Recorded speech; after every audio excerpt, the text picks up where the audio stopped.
Hello out there and welcome to Sitting Down with Schneider. It is April the 17th, and this evening we are going to be sitting down with Liberty Senior Aaron Swift. All right, let's bring Aaron on in. Hey there, Aaron. How are you? Can you hear me? I can hear you. How's it going? I'm good. Excellent, excellent. Hey, Aaron, before we continue on, are you okay recording this and uploading it onto my YouTube channel? Absolutely. Absolutely. Awesome. Yeah. Awesome. Aaron, I already introduced you as a Liberty High School senior, but before we move on with anything else, I'd love the whoever's watching to know a little bit about yourself. What are some things you're involved in? What are some activities you like to do? Okay. So yeah. First off, I actually got my start at Liberty. I actually started in Liberty Playmakers, and I started not doing actual acting for shows, but I started doing backstage work such as stage managing and ASMing shows. And then I slowly started to move my way into improv for theater my sophomore year, and improv became a huge passion of mine. And then what's actually become my senior now is music has pretty much consumed my life. Got really into choir my junior year, and I'm gonna now major in music education. So yeah, that's pretty much it. So you're majoring in music education. Where are you going to be going to school? I'm going to be going to Southern Oregon University in Ashland. And you committed. You're locked in. You're going to Southern Oregon. Yep, I submitted my enrollment deposit about a month ago. Yeah. Oh, that is awesome. That is awesome. What a beautiful campus, man. It Oh, is. lovely. That's wonderful. Excellent. That's how out of touch I've been. I apologize. I didn't realize you had committed to Southern Oregon. That is such cool news. It's really neat to hear. Oh yeah, no, I'm so excited. It's been confusing though because no one's at their offices obviously right now, so I haven't gotten an email back. So that's kind of been, messing with me. But yeah, that's the plan.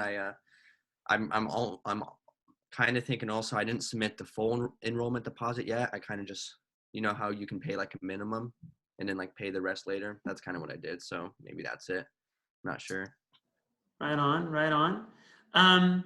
So how you holding up? How you holding up during this shelter in place? You hanging in okay? Hey, I got food, water, and shelter, man, and family.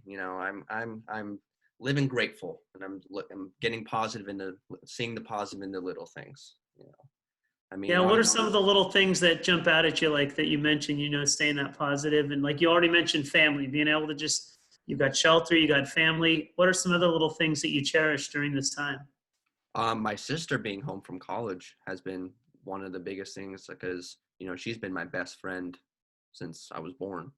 So hanging out with her, we made some awesome songs. We made a couple rock songs, so that's fun. We painted. I don't know if you can see, we've got some paintings on the wall over there. So Out there behind the California flag back there, those some of the paintings you guys made? yeah, the really good one's hers, and then the one that looks like a fourth grader is mine. Where does she go to school? Where's she back from? She goes to Cal Poly. Right on. Yeah, Excellent. You guys say you wrote some songs? yeah. We wrote we wrote one song called "Quarantine Blues." So yeah, it's like a '70s type vibe rock song. Called Quarantine Blues? Yeah, yeah. It's great though. My dad even showed it to his friends at work, and they were like, "Oh yeah, that's good." Do you have that recorded at all? Yeah, Okay, you got to send that to me. I'd love to hear that. Quarantine Blues. That'd be fun to hear. it's great. Yeah, because I went kind of through like a rock phase during this break. I started listening to like Led Zeppelin stuff, which was new to me because I know nothing about music.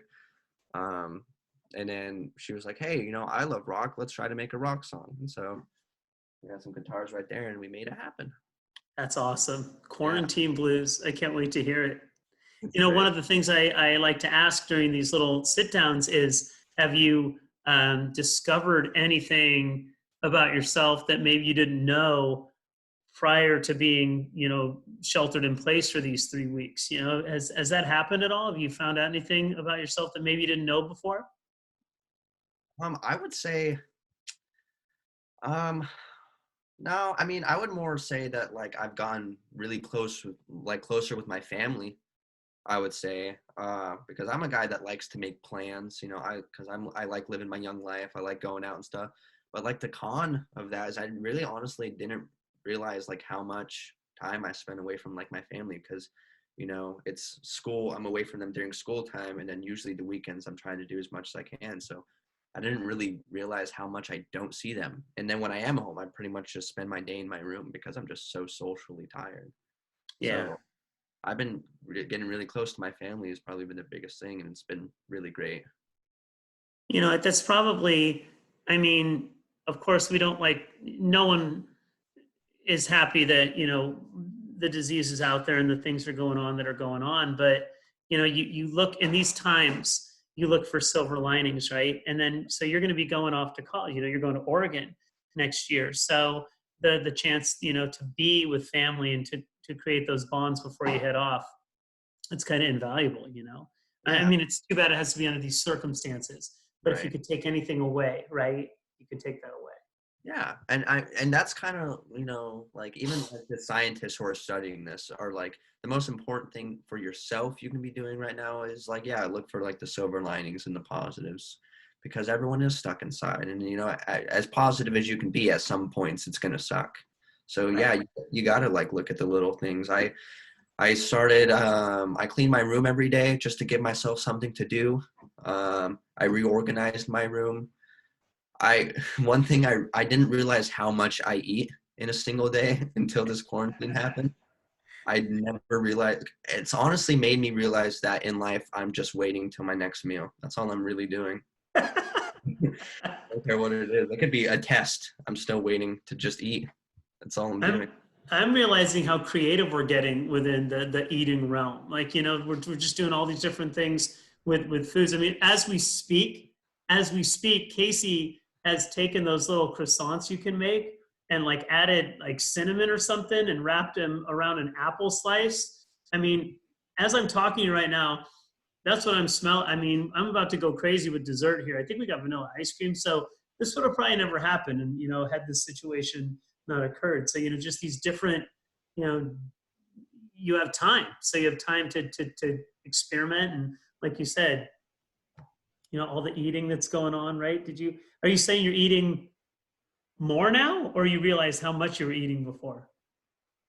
Oh, well, yeah, because I eat so much. Like and this quarantine's making me like notice it because I'll eat out of boredom. Like I'm like, what can I be doing right now? And I'm like, I could eat. It's not that I'm hungry. It's like What's in the fridge? I need something to do. I could eat. I'll probably waste a couple minutes. And it's so Waste funny. a little bit of time.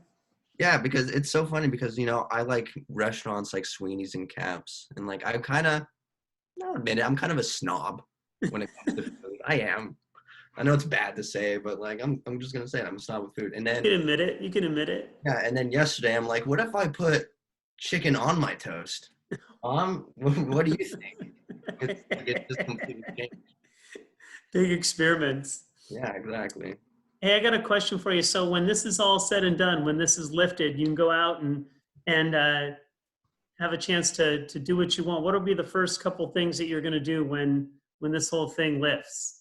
I'm not actually really excited for when it lifts, if I'm being honest, because everyone and their mother is gonna have the same idea of like, let's go out, and everything's gonna be, you know, jammed to their presses, and then because of how close we're all gonna be together, it's probably gonna come back. But Oh, jeez. So you're yeah, going to be cautious. COVID-20. Yeah. Let's just be caught, right? That's a really good point. Yeah, Just because we're allowed to maybe go do some of the things that we haven't been able to do, I don't think it's a good idea to have like a big old party of 200, right? I think we need to ease into stuff.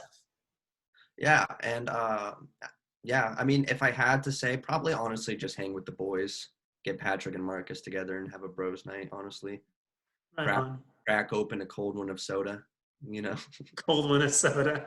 I have to say Was that. it cool to get together with the improv crew today a little bit? Oh, that was so much fun. Yeah, we had a fun little Zoom meeting. It felt so good to be social because you forget how to do it, and it's crazy because you know, like you don't really like realize how long you've been in the house, and like you start to lose track of days. But it's been like a month, Yeah, and so it like really Yes. first like, hi guys, it kind of felt weird for a little bit. I was like, oh, I have to learn how to talk to people again. Well, I and think, seeing all you guys together, I know from my end, it reminded me, I got a little bit bummed. I mean, I was happy to see you guys talking, but it right. got me a little bit bummed out because you guys are so good. You developed such a cohesive crew.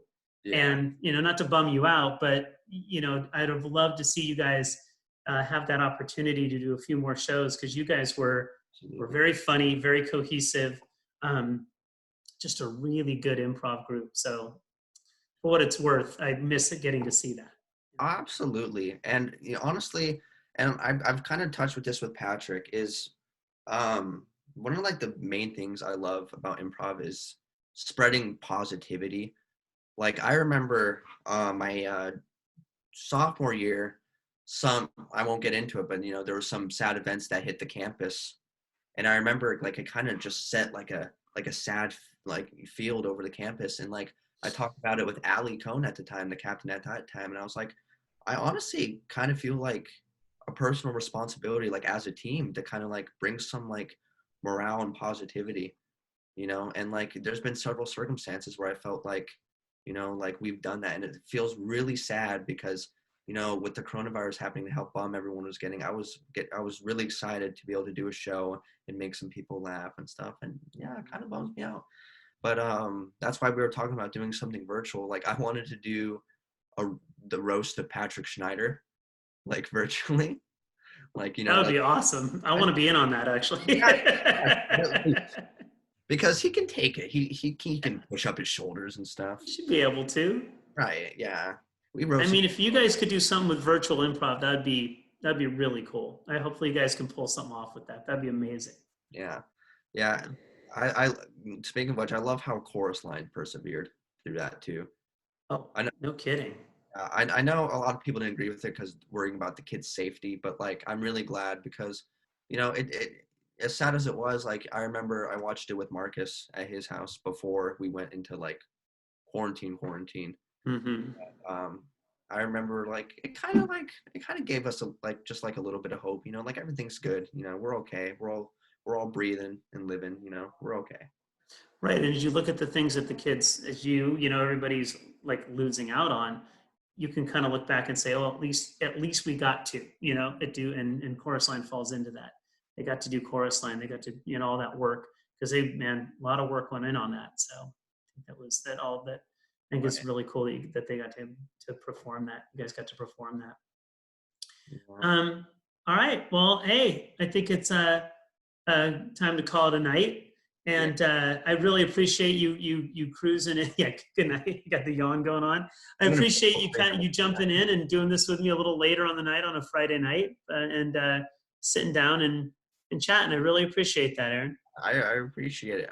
Just real quick, how are you? How are you holding up? You know what? I'm holding up, and I kind of want to hit the same sentiments that you hit. I'm very lucky that I enjoy being around my family and that I enjoy their company and the creativity and playing games and cooking up different stuff. And it's not a perfect world. We'll have our things where we'll get on each other's nerves a little bit, but I think that's just human nature in Right.